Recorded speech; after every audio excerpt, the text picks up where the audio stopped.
नमस्कार दोस्तों।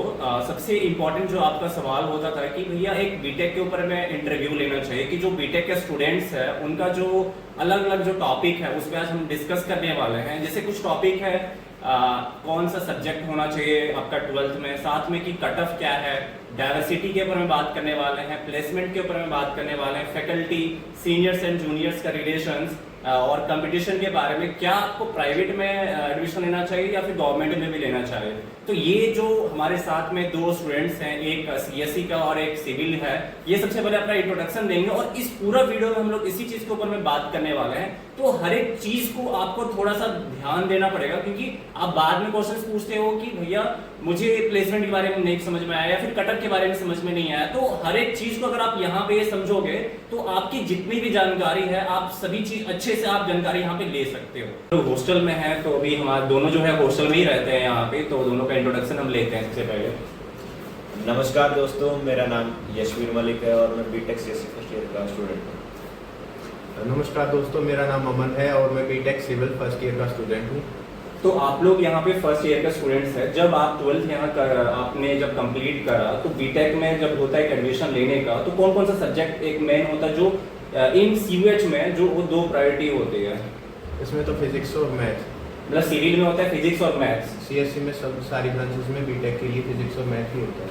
ओके, आपका भी फिजिक्स और मैथ्स दोनों होता है। तो लास्ट कटअप कितना रहा था 2023 की अगर हम बात करें तो? 2023 की अगर बात करें तो उसमें सीयूटी के लिए तो कैटेगरी वाइज डिफर किया था, लेकिन जनरल कैटेगरी के लिए हम थोड़ा बात करें तो मैक्सिमम कट ऑफ गया 361 हाईएस्ट गया हुआ था। जिसने एडमिशन लिया जिस बच्चे ने, क्योंकि फिर कुछ बच्चों ने एडमिशन नहीं लिया ना, छोड़ दी सीट। जिसने मैक्सिमम मार्क्स पे लिया था उसका 361 था और लोएस्ट अप्रोक्सीमेटली 300 के आसपास था, आउट ऑफ 400। और सिविल में कितना गया था? सिविल में गया था लगभग 200 के आसपास था जनरल कैटेगरी के लिए, और वैसे आपकी कोई कैटेगरी है ओबीसी वगैरह तो उसके लिए चला गया था 170 के आसपास। 2022 का कुछ आपके पास आइडिया है? 2022 का तो बड़े भाई यही आइडिया है कि उस समय थोड़ा ज़्यादा कट ऑफ नहीं गई थी, वहाँ ठीक ठाक हाल फिलहाल था। अगर 200-250 मार्क्स हैं तो सबकी सीट कंफर्म थी। अब ये देखो 2022 से अगर कटअप देखें जहाँ पे बच्चे बता रहे हैं कि 400 में से 250 हो जाता था, वहीं 2023 में देखें ये 300 से भी प्लस जा रहा है। तो आने वाले टाइम 2024 में ये इस बार जो एडमिशन होने वाला है, हो सकता है इस बार लगभग 10 से 20 मार्क्स और इंक्रीज करेंगे। तो आपको थोड़ा सा इस पर ध्यान देना पड़ेगा। मैं अगली अगर बात करूं कटअप के बारे में तो बात कर चुका हूं। यहाँ पे अगर हम डाइवर्सिटी के बारे में बात करें, बच्चा जरूरी नहीं कि सिर्फ हरियाणा के ही होंगे, तो आसपास में आपके क्लास में कितने स्टेट से हैं? बड़े भाई हमारी क्लास में सीएससी में लगभग 61 बच्चे हैं, जिसमें 2 बच्चे छोड़ के चले गए। 59 की बात करें, 59 में से लगभग 13-14 बच्चे हरियाणा के, लड़का लड़की दोनों मिला के। उसके बाद जितने भी बच्चे हैं ना 45 के करीब, वो सारे बाहर के स्टेट से हैं, यूपी, बिहार, साउथ से हैं। कुछ बच्चे, कुछ एक लड़की आसाम साइड से भी है। अच्छा, आसाम से भी? हाँ, तो डाइवर्सिटी तो बहुत अच्छी है यहाँ। आपकी क्लास में?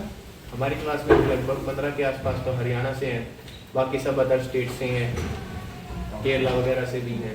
तो यहाँ पे डाइवर्सिटी भी है। अब जैसे कि जो बच्चे केरला से अगर आ रहे पढ़ने के लिए, असम से, यहाँ पे भी हैं वैसे बच्चे। मतलब अगर आप चाहते हो कि आपका दोस्त बनेगा या नहीं, लेकिन हाँ आपके दोस्त भी वहाँ पे बन सकता है। अगली अगर हम बात करें फैकल्टी का, यहाँ पे फैकल्टी कैसा है, जो पढ़ाने का उनका जो है वो कैसा है?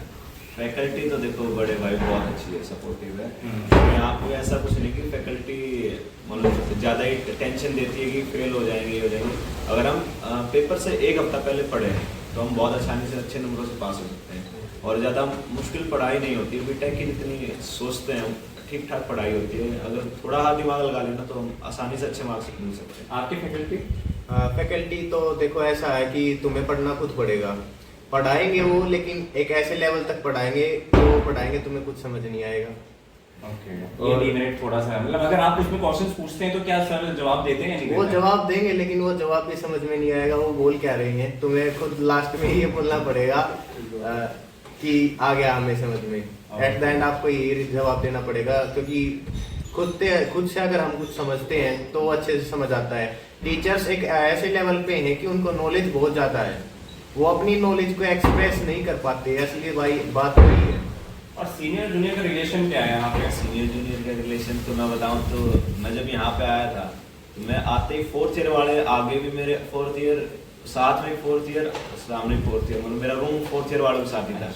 तो उनका रिलेशन बहुत अच्छा था, सपोर्टिव था, हर जगह मदद करते थे, कैसे करना, पढ़ाई कैसे करनी है, आगे कैसे बढ़ना है और एक्सपेक्टेशन कैसे रखनी है यूनिवर्सिटी, सब कुछ उन्होंने बताया और वो काफ़ी मदद मिली सीनियर। आपका एक्सपीरियंस बहुत अच्छा सीनियर्स के साथ। सीनियर्स के साथ ऐसा है कि अगर तुम अच्छे से बिहेव करोगे तो बहुत अच्छे से करते हैं। और जैसे कि हरियाणा साइड से जो भी थे, क्योंकि मैं खुद हरियाणा से था, तो वो बहुत अच्छे सपोर्टिव थे।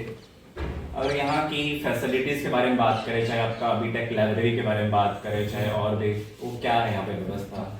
बीटेक लाइब्रेरी देखो, एक लाइब्रेरी, मेन लाइब्रेरी अभी बन रही है, बहुत बड़ी लाइब्रेरी अभी शुरू हुई है बननी, वो अप्रोक्सीमेटली 6 महीने में बन के तैयार हो जाएगी। और अब फिलहाल जो लाइब्रेरी है उसमें मतलब ठीक है, मतलब काम ठीक ठाक चल जाता है, लेकिन ज़्यादा खास इतनी है नहीं, लेकिन बड़ी लाइब्रेरी बन रही है, 6 महीने में बन जाएगी। अगर आपसे पूछा जाए कि यहाँ पे जो कंपटीशन जो होते हैं बीटेक स्टूडेंट्स के बीच में, वो कैसा है यहाँ पे? वो कंपटीशंस ऐसा कुछ है कि उसमें पार्टिसिपेट बहुत कम बच्चे करते हैं, इतने ज़्यादा उसको सीरियस लेते नहीं कंपटीशंस वगैरह को। आप कुछ बताना चाहेंगे? इसमें ये भी कह सकते हैं ना, क्योंकि अभी 1-2 साल से ये मतलब थोड़े होनहार बच्चे आने शुरू हुए यूनिवर्सिटी में, उससे पहले थोड़े ढीले डाले बच्चे आते थे, मतलब कट ऑफ भी देना जाता था। तो मेरे हिसाब से पहले तो ठीक है, ढीला डाला सिस्टम चलता रहा, लेकिन धीरे धीरे जैसे बच्चे होशियार आते जा रहे हैं तो कंपटीशन की भावना धीरे धीरे जा रही है। अब सबसे जो मोस्ट इम्पोर्टेंट जो चीजें होती है कि क्या बच्चे को प्राइवेट यूनिवर्सिटी में लेना चाहिए एडमिशन या फिर सेंट्रल यूनिवर्सिटीज में एडमिशन लेना चाहिए? ये तो सीधी सी बात है, सरकारी सबसे बेहतर है। क्यों, मतलब क्या डिफरेंस, अगर कुछ डिफरेंस तो देखो, बेशक आप NIT ले लो, सेंट्रल यूनिवर्सिटी ले लो, प्राइवेट ले लो, जहाँ भी बीटेक करोगे ना सिलेबस सेम रहेगा, लगभग सेम रहेगा अप्रोक्सीमेटली, ठीक है। बस ये पैसे का फर्क होता है। IIT NIT की बात करें, उनका लेवल थोड़ा बहुत ज़्यादा है, मतलब सेंट्रल यूनिवर्सिटी उस लेवल का भी पहुंची नहीं है, लेकिन शायद से पहुंच जाए, समय लगेगा बहुत। लेकिन प्राइवेट और सेंट्रल यूनिवर्सिटी, इनमें सेंट्रल यूनिवर्सिटी बहुत बेहतर है, क्योंकि सिलेबस सेम है। बस ये है कि प्राइवेट में पैसे बहुत हड़पते हैं हमसे। तो पैसे भी ज्यादा हड़पते हैं, सुनते हैं वहाँ पे प्लेसमेंट भी ज्यादा मिलता है, ऐसा कुछ है? सेंट्रल यूनिवर्सिटी में ये है, प्लेसमेंट का सीन ये ऐसा कुछ है कि प्लेसमेंट तो आपको मिल जाएगी, अगर आपके अंदर कैपेबिलिटीज हैं तो प्लेसमेंट आप ले लोगे, चाहे वो सेंट्रल यूनिवर्सिटी हो चाहे वो प्राइवेट यूनिवर्सिटी हो। चाहे वो प्राइवेट यूनिवर्सिटी। और प्राइवेट का सीन ऐसा रहता है कि हमारे पास अगर 100 बच्चे हैं तो हमको 100 में से 60 को प्लेस कराना है, चाहे वो 20,000 प्रति महीना लें। ओके। क्योंकि उनको अपने प्लेटफॉर्म पे लिखना होता है, वेबसाइट्स वगैरह पे, कि हमने इतनी प्लेसमेंट दी है। सेंट्रल यूनिवर्सिटी ऐसा कुछ करती नहीं है, इसलिए प्लेसमेंट होती नहीं है। प्लेसमेंट ऐसा नहीं है कि कंपनीज आती नहीं है, आती हैं कुछ कंपनीज, लेकिन वो ऐसे ही बच्चे को अपने डिमांड करती हैं जिसके अंदर कैपेबिलिटीज हों।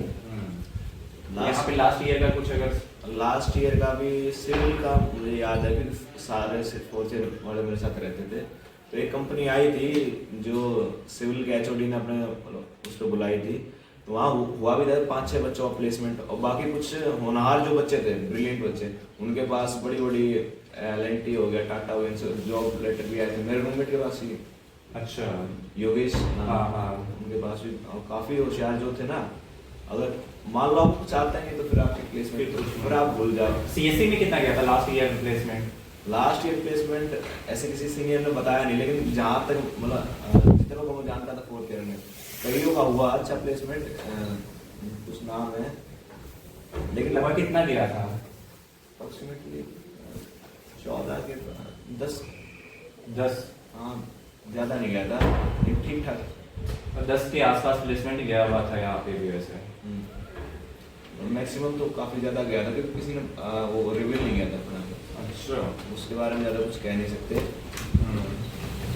तो प्लेसमेंट का भी यहाँ पे जैसे इसका भी यही कहना है कि अगर आप कोई भी यूनिवर्सिटी में कोई क्यों नहीं आप एडमिशन लेते हो, जब तक आप पढ़ाई नहीं करोगे, जब तक आपके अंदर कैपेबिलिटी नहीं है, तो कोई भी कंपनी आपको नहीं उठा सकती है। आप ये सोचते हो कि हम CUH चाहे हम बड़ा NIT कोई भी कॉलेज में, चाहे कोई भी यूनिवर्सिटी में आप पढ़ते हो, आप सोचोगे कि वहां जाएंगे, 4 साल हम बिताएंगे और आपको मिल जाएगा 50 लाख का प्लेसमेंट। ऐसा नहीं होता। यहाँ पे साथ में हमारे जो भी स्टूडेंट्स हैं, हमारे जो दोस्त मित्र हैं, इनका भी कहना है कि जब तक आप नहीं पढ़ोगे, जब तक आपके अंदर में कैपेबिलिटी नहीं हो, चाहे वह CUH में ही क्यों नहीं पढ़ रहे हो, चाहे आप एक प्राइवेट यूनिवर्सिटी में जहाँ पे आप 1-2 लाख रुपए दे रहे हो पर सेमेस्टर का, जब तक आपके अंदर कैपेबिलिटी नहीं होती है, तब तक आप कहीं भी जॉब प्राप्त नहीं कर सकते हैं। इसके अलावा जो लगभग मैंने 30 से प्लस ऐसा डिपार्टमेंट का जो कट ऑफ है मैंने डिस्क्रिप्शन में दे रखा है। आपको और भी दूसरे डिपार्टमेंट या फिर सीबीए या फिर सीएसई या पीपीटी और भी जितने भी डिपार्टमेंट है उसका अगर आपको जानकारी चाहिए तो डिस्क्रिप्शन बॉक्स में ऑलरेडी है।